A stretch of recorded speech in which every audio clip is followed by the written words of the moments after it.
Hello everybody, I hope you're having a wonderful day, and today I would like to share with you guys my final thoughts on the Bridgeport Knives Model 395 version 2, or LL version 2. I honestly don't know what the LL stands for, I'm sorry.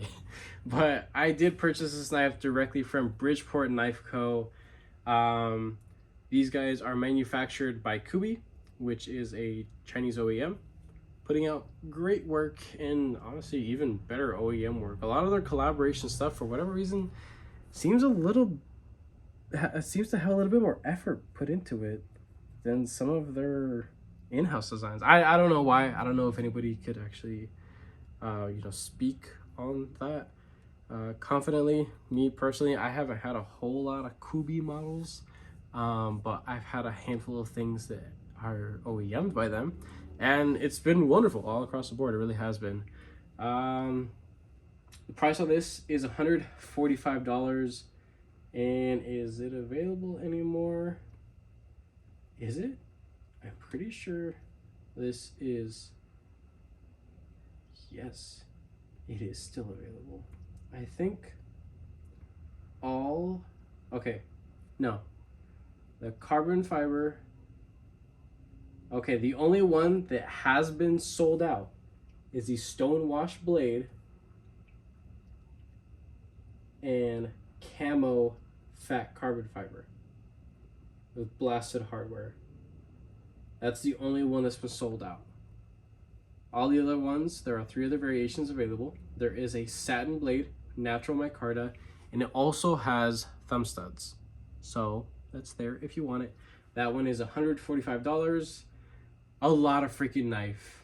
A lot of knife for the price. I completely stand behind that. These things are wonderful. I love the version 1 so much that I needed this one. It was an absolute no-brainer for me. The other version that's available, it is a blackwash blade, black micarta handles. That one looks pretty sick. That was going to be the next runner-up. That one's also $145. And then my variation, which I could have sworn I paid a little bit more than that. Wait, is this? What's going on with the website? Okay, no, it's fine. I'm stupid. Blackwash blade, shred carbon fiber, and the shred carbon fiber, it dances in the light like you would not believe. It's beautiful, it really is. Pictures just can't do it justice. It's not really possible. So yeah, the price on this thing, it's freaking great. Hollow grind. It is a inset liner lock. Steel liner lock, so it's not a titanium liner lock. The pocket clip is milled titanium, just like on the version 1 I have right here actually.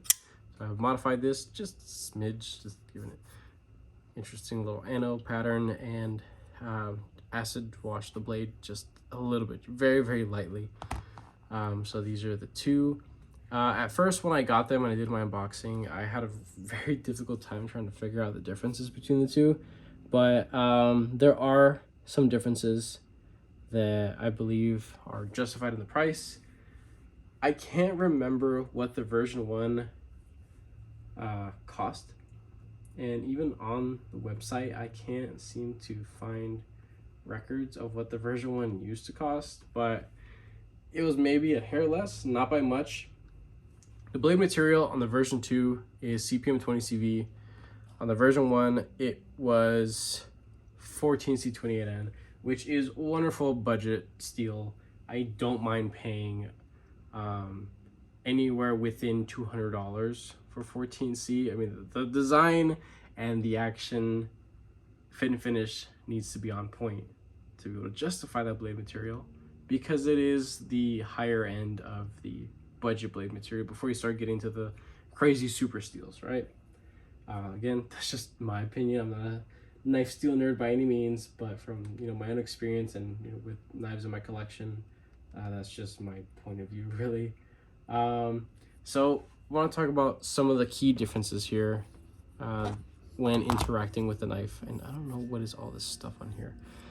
I haven't used it a whole lot. I haven't even sharpened it. You know what? I've used this knife so little because I've had a lot of other knives that I've been using that I purchased around this time, but when I do, this thing is wonderful.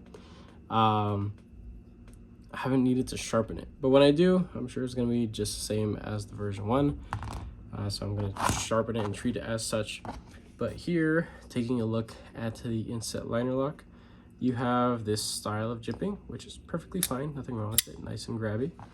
But then this has this softened up little space that is well rounded off and actually very, very nice feeling, very comfortable. Action is essentially the same thing. Amazing, it's great. Rounded off spine, very premium looking, but what I think would have been a whole lot better if there was still jimping on a rounded spine. It's possible, I know it is. And if an extra charge would have made that difference, go ahead. I think it would have been a great idea, honestly, because the jimping on here, while it is light, it is extending the full length of that hole, and it is it's perfect. I just love how this feels in hand. I can't get rid of my version 1 because of how good that feels. But you know what? I have it all blacked out. Secret agent looking, all blacked out, super tactical. You know, when you need a tactical to tactical, you have a fully blacked out tactical knife, right? So that's why I have version 1 and version 2. Everybody needs an all blacked out knife, right? I sound like an absolute idiot. All right, let's get some size comparisons out. This is going to be a relatively quick review, as quick as my reviews actually are, which are not quick at all. I'm sorry. This is a Spyderco PM2. This is a Native 5. Let's do some Benchmades now. We have the Osborne 940. Also another super blacked out tactical knife. And then we have a Bug Out. Here we have a Demco 8020.5, very colorful and vibrant, right next to this all blacked out super tack knife. And last but not least, a Civivi Elementum. Same exact size as a Civivi Elementum, which makes it a perfect knife in my opinion. It's not a big knife, it's not a small knife like the Axon Mini, that's like one of the smallest knives that I own, but it is, this is a perfect knife. When I ranted and raved about either favorite knives in my collection, the actual unboxing, it was wonderful. My interactions with it and using it day to day, sharpening it. I've sharpened the other one multiple times already. It still has plenty of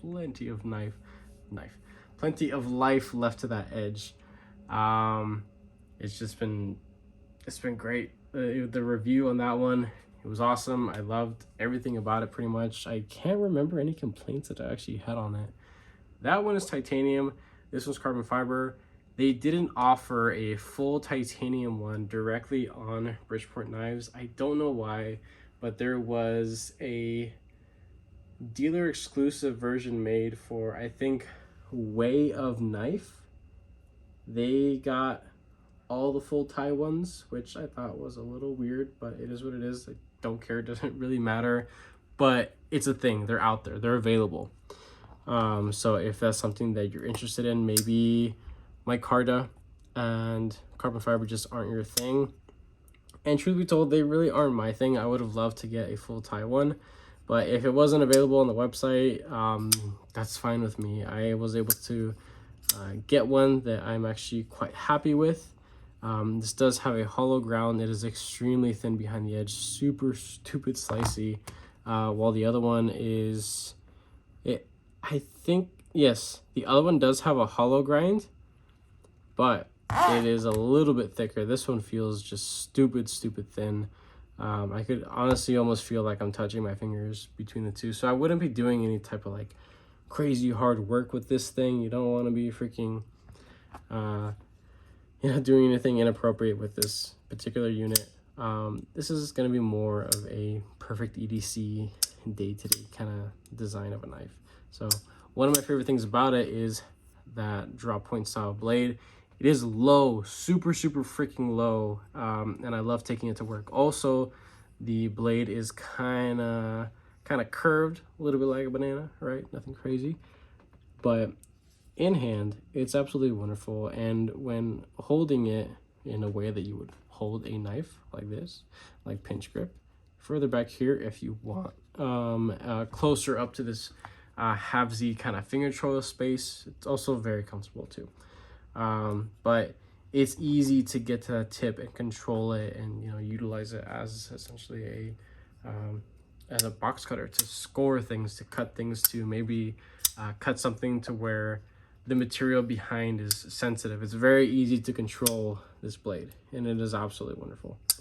The pocket clip in and out of the pocket, it is wonderful. It is also reversible. Thank you so much for making that reversible. I really want to try advocating a little bit more for lefty people. Even though I'm not a lefty person, I believe that wonderful designs like this can still be enjoyed by people who are left-handed individuals. And you know what? Yeah, this thing is pretty. Oh geez, here I am just fumbling with it. Why can't I get it? All right, let's just reverse flick it. Reverse flick is freaking sweet. But lefty people can definitely enjoy this thing. The actual detent, there's zero movement side to side. It is rock solid up or down. This thing isn't going anywhere. It really isn't. Any complaints? Just kind of thinking right now. I think the only thing I have an issue with, and it is completely my fault because I chose this variation, and I know that this is a possibility when it comes to carbon fiber. There are some inconsistencies, not voids in the carbon fiber, at least on this particular unit. But when something is sanded and there's kind of like the grain is not all consistent, there are some parts that look a little dull. And what I mean by that is if you look in the proper light around that pivot, there are a lot of pieces of carbon fiber that just don't look like they had the same finish as everything else. I don't know why that is. I'm pretty sure I could touch that up myself. I shouldn't need to, of course, but it is something worth mentioning. I chose carbon fiber, and that is something that you just have to be wary of when purchasing knives with inlays or fully made scales, right? Some things pass QC, and this was clearly a unit that was allowed to pass through QC. Not a big deal. It is what it is. Also, back here, there's just kind of this weird little shiny spot that I'm not too sure what's going on with that. Also, tie backspacer, it's nice. But if you look at the little shine right there at the back versus this other scale here, they look different.